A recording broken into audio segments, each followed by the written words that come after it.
Amém. Graça e paz do nosso Senhor Jesus Cristo. Amém.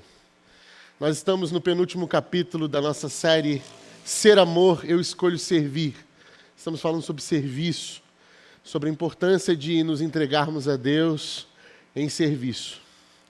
E quando eu falo nos entregarmos a Deus em serviço, isso tem a ver com a nossa identidade.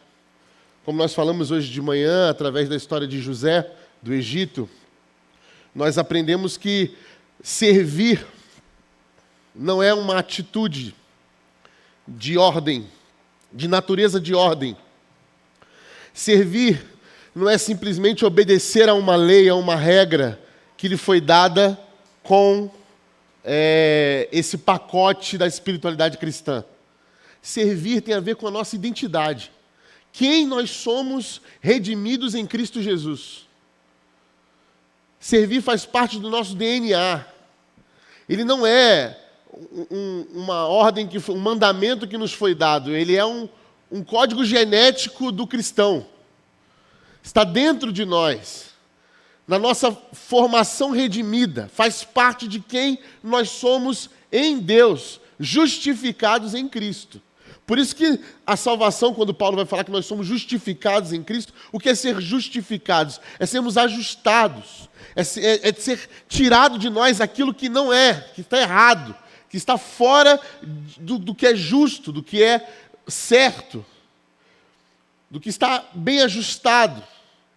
Então nós somos, a palavra de Deus vai dizer que a salvação nos educa para a vida. E é importante a gente entender isso logo de saída, porque senão nós vamos começar a achar que a salvação é um fim e não um meio. A salvação é um meio. É o meio pelo qual Cristo, Deus, escolheu, através de Cristo, nos resgatar, nos restaurar a identidade, para como filhos dele sermos seus representantes aqui na terra. Certo? Nós estamos aqui para representar a Deus, representar o Cristo. E a salvação é esse meio pelo qual Deus escolheu se relacionar com o homem, resgatar o relacionamento que foi quebrado lá atrás, quando desobedecemos a Ele. Portanto, servir é este meio pelo qual a gente se conhece em Cristo Jesus. De fato, quem nós somos, o que nós nascemos para ser. E de ponto de partida, eu quero que essa seja uma base para o que nós vamos falar essa noite. Abra sua Bíblia em Lucas, Evangelho de Lucas, capítulo 22. Lucas, capítulo 22.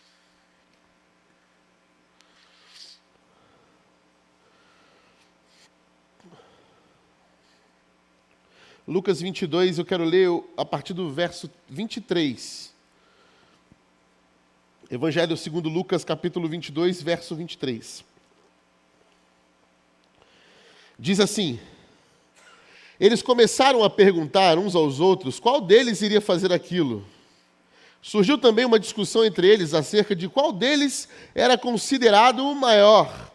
Jesus então lhes disse: os reis das nações dominam sobre elas, e os que exercem autoridade sobre elas são chamados benfeitores, mas vocês não serão assim. Ao contrário, o maior entre vocês deverá ser como o mais jovem, e aquele que governa como o que serve. Pois quem é maior, o que está à mesa ou o que serve? Não é o que está à mesa, mas eu estou entre vocês como quem serve. Vocês são os que têm permanecido do meu lado durante as minhas provações, e eu designo ou confio a vocês um reino, assim como meu Pai o designou a mim, para que vocês possam comer e beber à minha mesa no meu reino, e sentar-se em trono, julgando os 12 tribos de Israel. Até aí. Pai de amor, obrigado, Senhor, pela tua palavra. Que o teu Santo Espírito traga entendimento para nós e responsabilidade daquilo que vamos aprender essa noite. No poderoso nome de Jesus, amém. As nossas experiências existenciais falam muito para nós.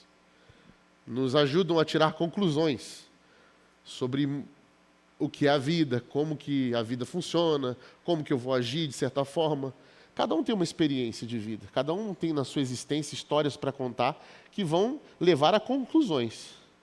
Cada um aprendeu de um jeito, numa cultura, viveu de um jeito e traz consigo, né, isso que os novos filósofos vão chamar de a sua verdade.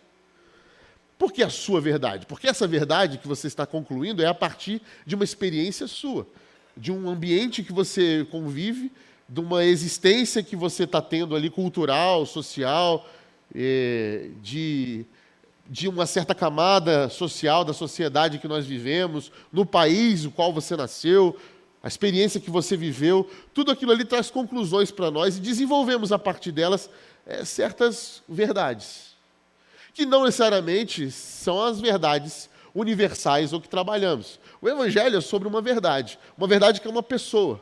E essa verdade não tem a ver com as nossas verdades, minha e sua verdade, ou com as nossas conclusões.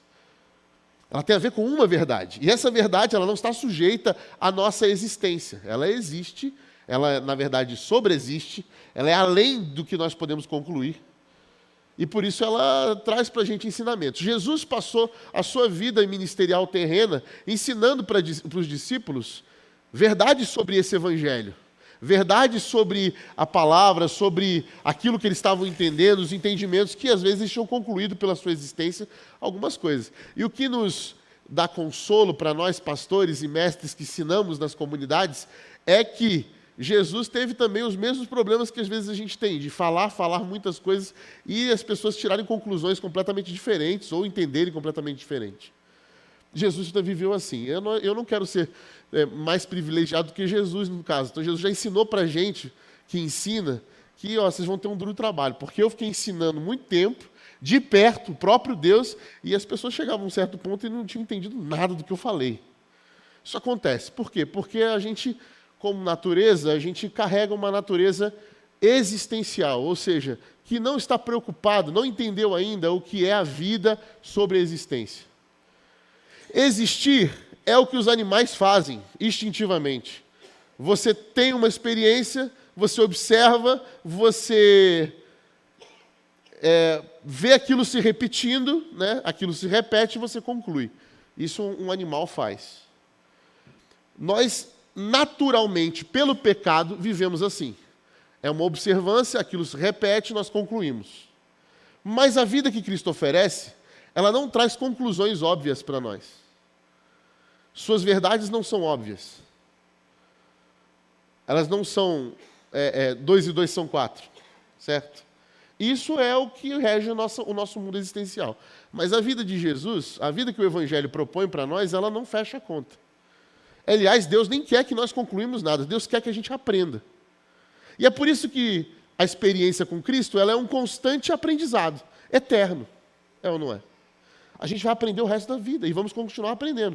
O problema é quando nós queremos concluir coisas a partir da existência ou da experiência que estamos tendo. E quando a gente faz isso, invariavelmente a gente erra. Comete erros graves, inclusive.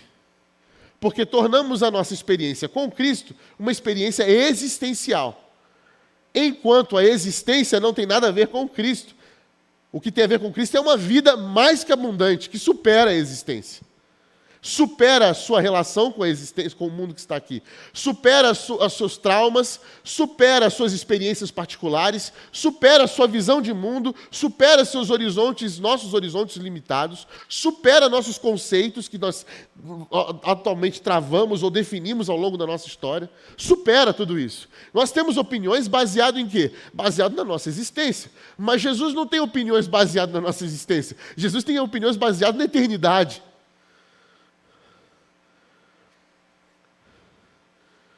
E aí a gente vê o quê? Nesse texto, uma coisa muito engraçada acontecendo. Engraçada não, vergonhosa, vamos dizer assim. Porque o que Lucas está narrando é um momento em que, é um momento apoteótico. Jesus preparou aquele momento. Jesus afirma que o seu coração estava ansioso para ter aquele momento com os discípulos dele. Eu estava desejoso, a palavra é certa, desejoso. Jesus estava desejoso, meu coração estava desejoso por esse momento com vocês. Ou seja, era algo no coração de Jesus muito importante, nós podemos ver a gravidade desse momento aqui. Era a última ceia, eu não sei se já tinha acontecido aqui na narrativa dos evangelhos o lava-pés ou ainda não, mas o fato é que se inicia uma discussão a partir de uma afirmação de Jesus. Que discussão que começa? Uma discussão que é uma discussão de garotos, de meninos, sabe? Nossa, essa natureza bem besta. Quem há de ser o maior no meio de nós? Gente, a gente está falando aqui de pescadores, operários, certo? Que ao contato com o poder, viram a pá de mar acalmando, cego vendo, né? Coxo se levantando, começa uma crise de poder. A sua existência traz nos olhos deles encheram. Olha, tem poder aqui, então, quem há de ser o maior? Aonde vai cair esse manto de Jesus? Sobre quem? Porque para um judeu ir para os trabalhos braçais, que é o caso aqui dos peão que estava com Jesus, é porque ele não se deu a nenhum trabalho intelectual. Ele não se encontrou em nenhum trabalho intelectual. Salvando um ou outro ali, mas a maioria era peão que estava ali com Jesus. E eles estão ali agora discutindo, no final do ministério de Jesus, quem ia ser o maior. Quem estava cheio do poder para poder... Quem Jesus ia colocar como o maior ali. Essa era a discussão. Uma discussão tão besta, né, que Pedro chega a mostrar sua arma. Eu estou pronto em Deus. Aqui, pá, põe na mesa. E o outro falando, não, mas o que é isso? Não é isso. O outro falando, e aquela discussão de quem é o maior. Ao ponto de chegar a envolver mãe, gente. Envolveram mãe. Chama a mãe. Aí chama a mãe para vir. É bem bobo o negócio. Sério, é meio vergonhoso. Você imagina um discípulo chegando em casa, no café da tarde. Aí a mãe olha, o que foi, filho? Você está meio abatido hoje? O que aconteceu? Ah, mãe, sei. Acho que Jesus não gosta de mim. Mas por que ele não gosta de você? Está lá, você está sempre junto dele e tal. Ele gosta de você. Eu achava também, sabe? Estou andando até armado, né? Do lado dele, tem uma posição. Mas eu não sei não. Ô filho, não fica assim não. Ó, toma o seu café aí com bolo. Um chazinho de erva cidreira, se acalma. Que amanhã mesmo a mãe vai falar com ele. Pensa nisso. Aí vai a mãe falar com Jesus. Gente, isso está na Bíblia, tá? Marcos capítulo 10, vocês estão duvidando? É esse o teor da reunião de pais aqui, adolescente com professores. Aí chega a mãe, vai falar com Jesus. Ô Jesus, ó, meu filho é um filho bom, o menino tem potencial. Né? Tem como sentar à direita e à sua esquerda quando o reino for estabelecido? Olha, gente, pensa. Era esse o teor da conversa após a última ceia.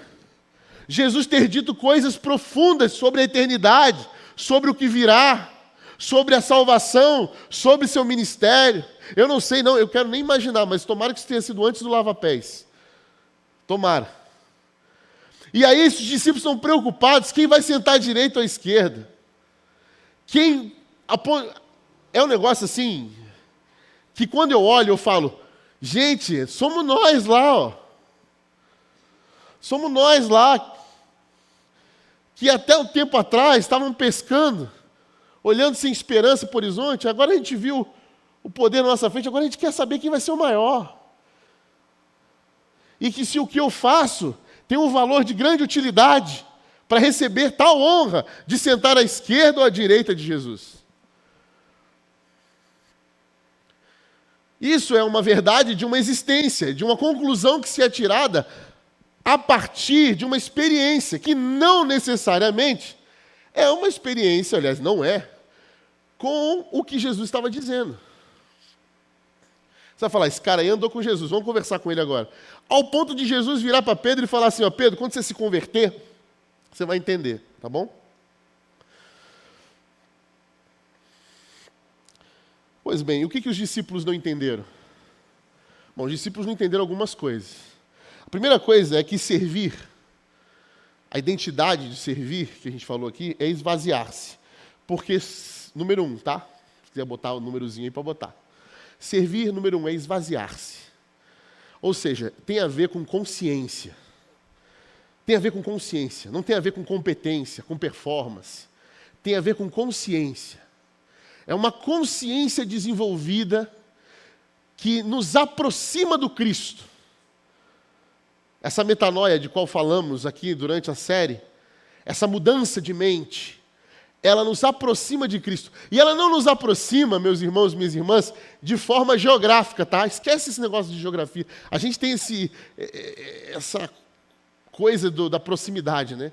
Tanto é que a gente sempre trata os ritos, os rituais, como se eles nos aproximassem geograficamente de Deus. Isso faz com que a gente ache que precisa de templo ainda, que precisa de coisa para a gente poder estar perto de Deus. Eu estou perto de Deus, perto do que? Geográfico. Não, Jesus está preocupado que você está perto geograficamente, você pode estar colado com Ele, como esses discípulos estavam, mas a sua consciência está a anos-luz de distância, porque ela não foi transformada, ela não mudou.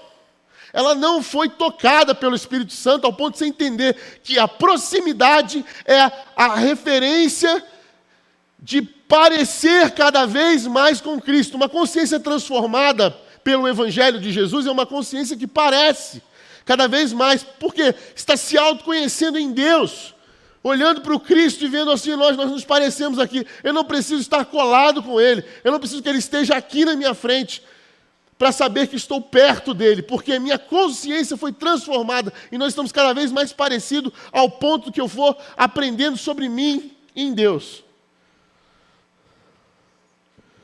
Veja, o versículo diz que os reis das nações dominam sobre elas e os que exercem autoridade sobre elas são chamados benfeitores. Jesus está falando sobre poder, porque essa era a crise dos discípulos. Essa é a nossa crise. O poder. E ele vai dizer assim, mas vocês não serão assim. Deus está ensinando, Jesus está ensinando o quê? Que não é que vocês não farão assim, vocês não serão assim. Existe uma diferença aí do verbo. Fazer e ser. Fazer é algo que você executa, independente de quem você seja. Ser é algo que está dentro de você. É quem você é. Vocês não serão como esses governantes. Vocês não serão. Não é do seu DNA. Não tem a ver com vocês. Esvaziem-se desse ego absoluto que domina a mente de vocês. Esvaziem-se disso, para que eu possa mostrar para vocês uma consciência redimida, justificada, transformada. Esse DNA, esse código genético divino, essa fagulha, está aí dentro de vocês. Deixa eu colocar para vocês se situarem no universo. Quem vocês são? Esquece. Se você tem sede de poder, sede de governo, se você acha que o seu lugar, sua posição é governar, você está mal situado no Evangelho. Você não compreendeu o que é ser uma nova criatura em Cristo. Quem ama Jesus e tem Jesus como Senhor entendeu que Ele não é. Eu não sou para governar, eu não sou para reinar, eu sou para servir. Vocês não serão assim, ao contrário, o maior entre vocês será como o mais jovem ou como o menor. A palavra jovem, a tradução aí é menor, porque o jovem não era considerado grande, né? Na época, a palavra usada na época para jovem diminuía por conta da sua idade mesmo. Então, o maior de vocês será o menor.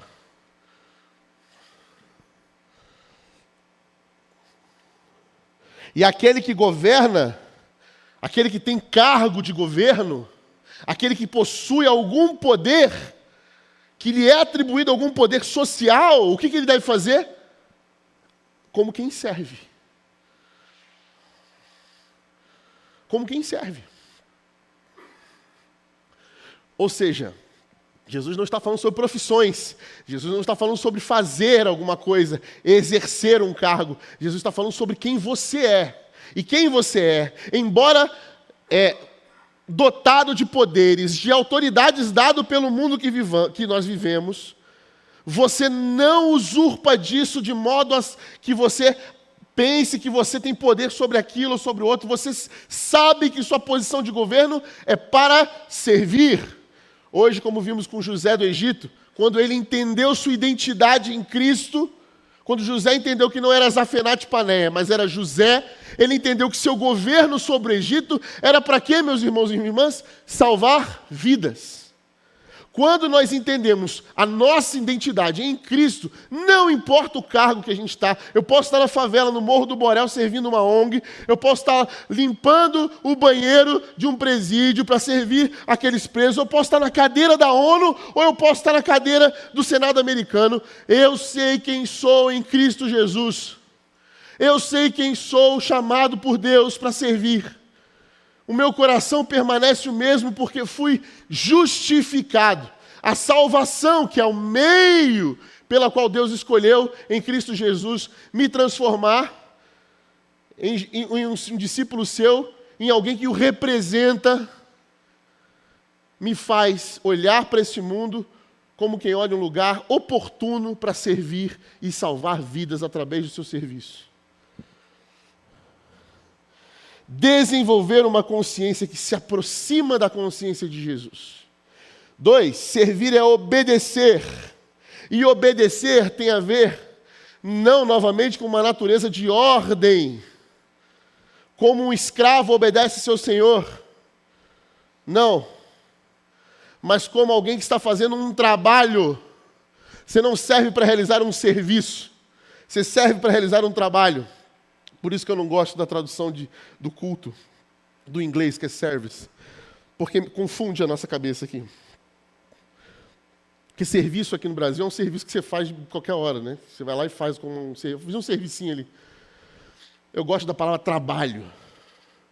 Porque trabalho é algo que é gerado naturalmente. Trabalho de parto. O que é um trabalho de parto? A mulher naturalmente está dando à luz, dando vida a um ser. Por quê? Ela faz isso para ganhar alguma coisa? Porque deram uma ordem para ela fazer isso? Olha, vai nascer agora, entra no trabalho de parto. Não, é natural. Está nela. É natural de uma árvore gerar o seu fruto. Está nele. Eu obedeço porque está em mim. Faz parte do meu DNA. Faz parte de quem eu sou. Faz parte do meu traço genético, salvo em Jesus Cristo, a nova criatura que eu sou, ela precisa servir para gerar um trabalho. Como quem faz uma obra, eu trabalho. Porque essa síndrome nossa de querer ser útil, Jesus vai dizer assim, ó, você é apenas inútil quando você faz aquilo que você é para fazer. Não é assim que Jesus fala? Servo inútil, porque fez aquilo que devia fazer. Porque essa síndrome nossa de querer ser útil, acha que ser útil, ou ser muito útil, ou super útil, nos traz algum valor de dignidade. Dignidade ao ponto da gente querer achar que é merecedor de alguma coisa. Eu vi uma ilustração de um professor meu, não sei se eu devo contar ela. Ela não é muito agradável. Mas eu vou contar, vai. Agora não tem jeito, né? Tá bom. Eu vou contar. Tem uma coisa na nossa casa, em toda casa, mais útil, por exemplo, do que um vaso sanitário. Ele é muito útil. Você vai ver uma casa, eu passei agora vendo um monte de casa, que a gente vai mudar, a gente vai ver um monte de casa. A gente tolera muita coisa, mas um banheiro sem vaso sanitário... Não precisa ter prato, mesa, né? Até chuveiro não precisa, mas vaso sanitário, se não tiver, você já começa a pensar, tem que comprar um vaso, colocar um vaso. Se não tiver banheiro na casa, que vai remeter você ao tempo da bananeira, esquece. Não, esquece. Casinha, não, esquece isso. O vaso sanitário, ele é útil, está lá. Ele representa a perfeição da utilidade. Mas nem por isso você coloca um vaso sanitário na sala. Não é? Nem por isso você está dando vaso sanitário de presente de casamento para alguém. Imagina, você chega aquele trambolho, aí você abre, é um vaso sanitário.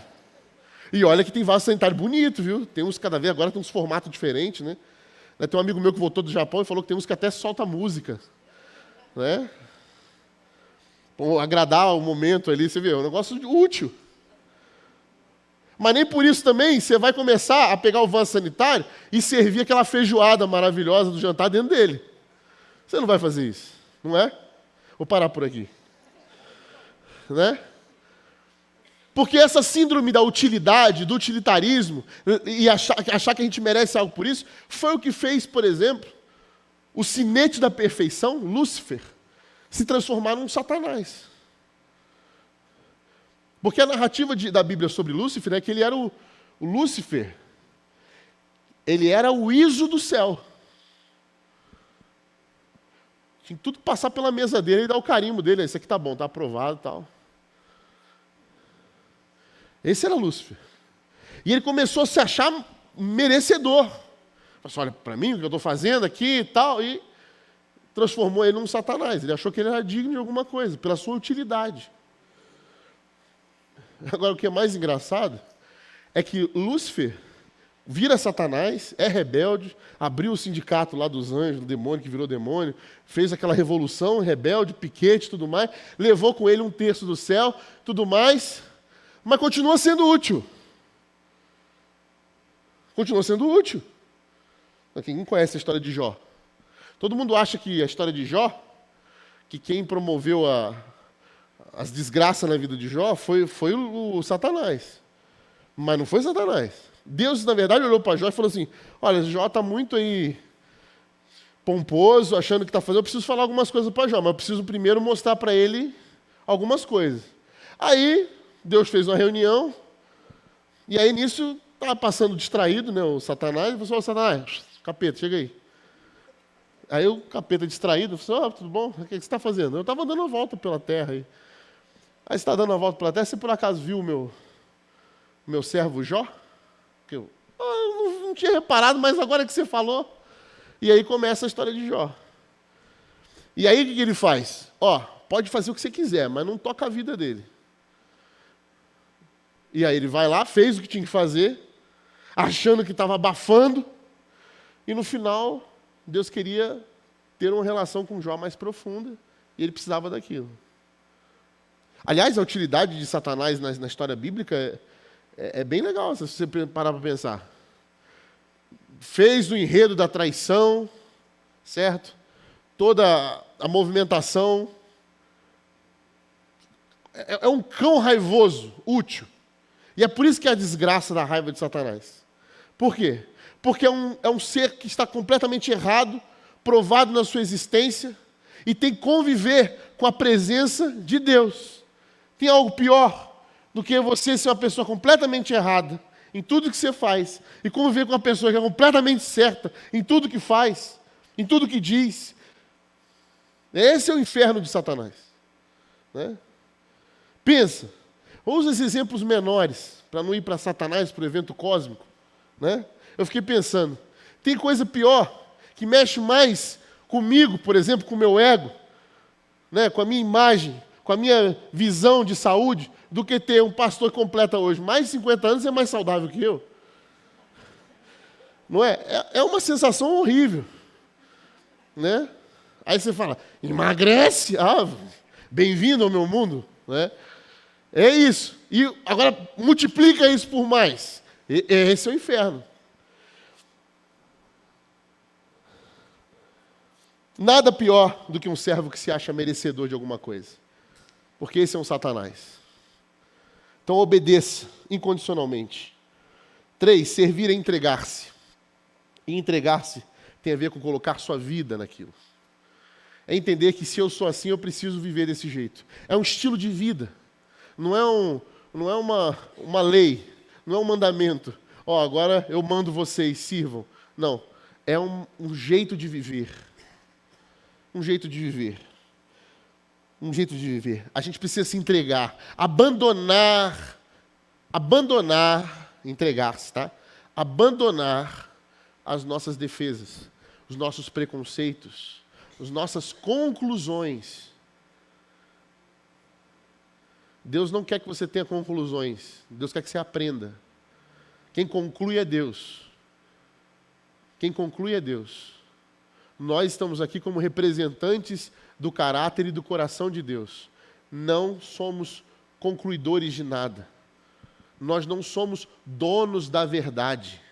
Nós conhecemos a verdade e a verdade nos libertou para aprendermos. Nos libertou de conclusões. Abandone as conclusões. Abandone os preconceitos. Abandone as ideias que você tem construído a respeito do que é servir. 4. Servir é adorar. É representativo. Porque esse era o problema dos discípulos. Os discípulos entendiam muito bem Jesus perto e a favor. Mas eles nunca entenderam Jesus dentro e através. E é por isso que Jesus virou para eles e falou assim, bem-aventurados vocês que viram vocês viram e creram, mas bem-aventurados os que não viram, não verão e crerão.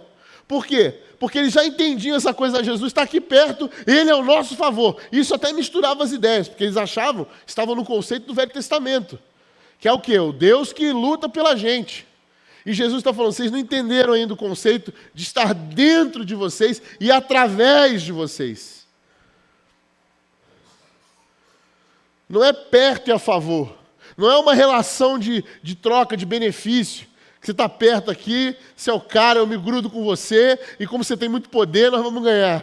Sabe quando você batia o time na escola, que você queria, você não jogava muito bem futebol, então você ficava o quê? Tomara que aquele cara me escolha, porque eu fico num time bom, e aí ele vai ficar no meu time bom, a gente vai ganhar. Por quê? Porque eu tenho um cara bom no time. Era esse mais ou menos o raciocínio de Jesus. Eu vou no time de Jesus, porque eu sei que o cara é bom, o cara é filho de Deus aqui, ele está dizendo, mas está fazendo uns milagres, eu acho que ele é mesmo. E ele está ao meu favor, porque eu estou aqui do lado dele. E é por isso que eles estão perguntando, e aí, vou sentar à direita ou à esquerda? Ô mãe, eu não sei se Jesus vai dar esse lugar para mim não, vai lá falar com ele. É isso. Porque nós somos criaturas carentes nessa existência. E a gente quer garantir o nosso, perto e a favor. Mas Jesus está ensinando para a gente dentro e através. É Cristo em você. Está ensinando a gente a ter entendimento. E o que é ter entendimento? É agir pela consciência transformada pelo Evangelho e não pelo nosso estômago. Porque o estômago é esse lugar das vontades, dos desejos. E a gente precisa submeter o nosso estômago à nossa consciência transformada. Porque senão a gente vai achar que a autoridade tem a ver com o que eu posso ou não fazer. Mas a autoridade tem a ver com uma consciência de quem é que eu estou representando. Dentro e através. Eu sou representante de Cristo. Ele age através de mim. Eu sou um pequeno Cristo. Ele age através de mim. E é sobre isso. Então, quando eu oro para Deus, eu não falo, Senhor, faça isso para mudar, para poder fazer, para me favorecer. Eu falo, Senhor, me usa para fazer isso que precisa ser feito. Me usa, Senhor, para servir aqueles que precisam ser servidos. Me usa, Senhor, através de mim, para ser esse amor necessário. Me usa, Senhor. 5. Servir é ressignificar essa consciência. Ressignificar o quê? A nossa história. Ressignificar a ideia de que quem é o maior, quem é o melhor. Jesus está ensinando aqui para eles sobre quem é o maior. Por que ele está falando isso? Porque existe já um significado rodando no mundo. E existe no nosso também. Que os maiores são os governantes. Quem tem poder. Jesus está dizendo, não, não é. Não é. Não é. Vocês... Não, mas eu estou entre vocês... Olha, ele vai dizer assim, o maior não é o que está à mesa. Ele está jogando o quê? A pergunta de que é óbvia. De que quem está à mesa é servido pelos escravos. Esse não é o maior? No mundo em que vivemos, esse não é o maior? O maior não é aquele que manda e desmanda? É o que fala para os outros fazerem? Esse não é o maior? O maior não é aquele que é de ordem, a natureza de ordem, de falar o que tem que fazer, o outro obedecer? Esse não é o maior? Pois é, aqui no Evangelho não é assim. Porque, olha, eu estou com vocês como quem serve. Perceberam? E aí ele vai dizer assim, e é por nessa lógica, é que eu digo para vocês que permaneceram comigo nos meus sofrimentos, em tudo que eu passei, vocês vão herdar o reino de Deus. A vocês eu confio essa responsabilidade. A responsabilidade de manifestar esse reino de serviço por onde vocês forem. Eu não quero que vocês saiam por aí achando que têm autoridade porque tem a mim como aliado. Porque vocês estão no meu time. Isso é natureza de ordem. Ninguém é transformado por isso. Ninguém é transformado por isso. Você pode manipular pessoas assim. Você pode fazer pessoas serem escravizadas, inclusive, por isso. Por esse tipo de pensamento. A religião, inclusive, faz isso. Escraviza pessoas com preceitos e conclusões humanas. Não é isso? Colossenses capítulo 2, versículo 20 ao 22. Ordens, mandamentos, usos e costumes que têm aparência de piedade, de santidade, mas só servem para massacrar a carne e não têm apoio espiritual. Ou seja, só servem para subjugar o nosso corpo a regras e leis e ordens que não fazem nenhuma transformação, não mudam a nossa mente e o nosso espírito. E o que nós estamos fazendo com a igreja? Estamos transformando a igreja num lugar de prosélitos, que é o que Jesus disse que nem pensar, eu não quero prosélito, eu não quero gente que mude de religião, eu não quero gente que troque de religião. Um dia era da Umbanda, do Candomblé, agora é crente, agora anda na Igreja Batista. Isso não significa nada para Deus, nada. O que significa para Jesus e para Deus é uma mente transformada.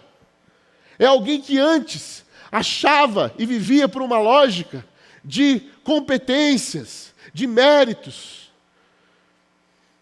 de favores para si mesmo, egoísmo, que se achava no centro de coisas e agora foi transformado e vive uma vida devota, de serviço, que tem Jesus como Senhor, mas não o Senhor que está em algum lugar que eu tenho que ir até lá, mas o Senhor que está em mim, dentro de mim e age através de mim.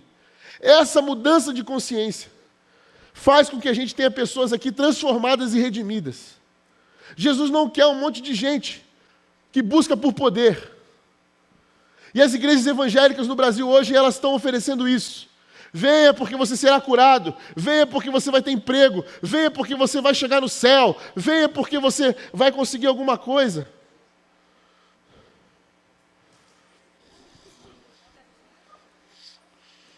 Ó, o gatinho veio aqui.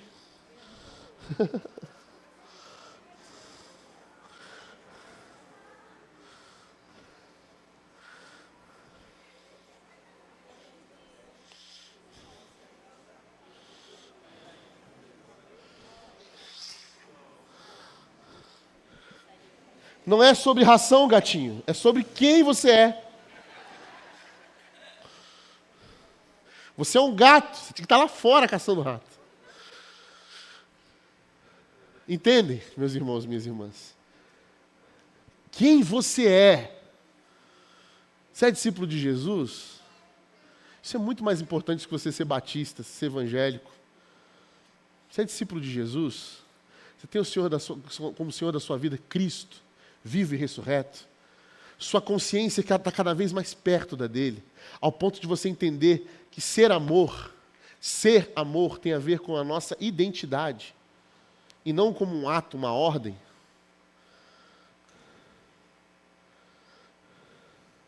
Eu vi uma vez um pastor contando uma ilustração muito boa. Ele disse que estava num lago correndo, e ele parou para descansar, e ele começou a ver um menino jogar um galho para o cachorro dele. Estava o cachorro dele, que era crente, e o menino que se achava Deus. E aí o menino começou a jogar o graveto. Diferente de um gato, o cachorro foi atrás do graveto, pegou o graveto e trouxe para o menino. Aí o menino foi e jogou no lago. O lago estava frio. E aí o cachorro olhou para o menino, olhou para o graveto, e o menino apontando, dando ordem para ele pegar. Aí o cachorro entrou, pegou, voltou, se balançou todo com frio, entregou o galho para o menino. O menino pegou e jogou de novo no lago. Aí o cachorro ficou olhando para o menino. Isso é natureza de ordem. Isso é um menino com crise de poder, que fica mandando para mostrar que ele manda. Nós não somos isso.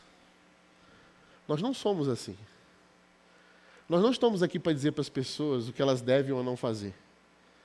Nós estamos aqui para dizer para as pessoas quem elas são em Cristo Jesus. Amém. Servir o outro é dizer para elas que a identidade delas não está vinculada a uma lista de tarefas. Porque se você fizer isso aqui, você é crente. Se você não fizer, você não é crente. Nós não somos o que fazemos ou o que deixamos de fazer. Nós somos o que somos porque Cristo nos salvou e nos justificou. E entregou em nós uma salvação que nos leva como um meio para um fim. Que fim? Ser amor, servir. É por isso que nós carregamos este livro como um guia para a nossa vida. Para a gente lembrar das palavras de Jesus quando disse para mim e para você: vocês agora não são mais escravos, servos, escravos, né, que é a palavra original, como alguém que faz o que eu mando e obedece. Vocês são amigos. Vocês são meus amigos. Eu já chamo vocês de amigos. Amigos. Porque amigos são aqueles que entenderam a consciência de Jesus e falaram assim: essa é a minha consciência. Quando a gente tem essa consciência, a gente está no caminho certo. A gente sabe quem a gente é e que o que a gente é se expressa num modo de viver. Viver. Servir é o nosso jeito de viver. Cuidar é o nosso jeito de amar. Esses são os discípulos de Jesus. Nós não somos um lugar que oferece poder. Porque isso nós não somos. Jesus disse: vocês não são assim. Vocês não são assim. Toda vez que você tiver com a sua crise de poder, como os discípulos tiveram, dobre os seus joelhos, fique em silêncio, deixe que o pai te pegue assim, ó, pertinho dele e fala assim: ó, filho, você não é assim. Eu lembro da minha mãe, uma vez que ela me pegou mentindo. Eu era pequeno. E eu lembro até hoje o que ela falou para mim. Eu estava chorando, triste porque estava de castigo. E ela virou para mim e falou assim: filho, por que você mentiu? Você não é assim. Vocês não são assim. Irmãos e irmãs, nós não somos isso que o mundo está dizendo que a gente é. Gente que oprime, que segrega, gente que marginaliza. Nós não somos assim. Nós não somos assim. Eu conheço um mestre que disse pra gente quem a gente é. Vocês não são assim. Nós não somos assim. E se você vive essa crise na sua vida, como eu quero orar por você essa noite. Eu quero que você venha aqui à frente. Que eu quero orar porque ao que me cabia nessa série eu termino hoje à noite. Próximo domingo, o Fábio e o Caleb vão encerrar. Mas eu quero orar com você essa noite. Quero que todo mundo fique de pé e que quem quiser vir orar aqui na frente comigo, pedindo a Deus assim: Senhor, me dá essa consciência que me dá essa autoridade de representar o seu caráter bondoso, o seu coração amoroso. Eu quero isso. Vem aqui à frente, eu vou orar com você. Eu vou orar junto com você. Pode vir. Eu quero isso na minha vida. Eu quero que Deus me lembre todos os dias de manhã, de joelhos: filho, Rodrigo, você não é assim. Não é. Igreja de Jesus, vocês não são assim. Eu sei quem vocês são. Porque eu chamei cada um de vocês. Eu chamei cada um de vocês. Chamei pelo nome. Pelo nome. Conheço cada um de vocês. Conheço suas dores, suas angústias, seus anseios, seus medos. Conheço direitinho. Vocês não são assim.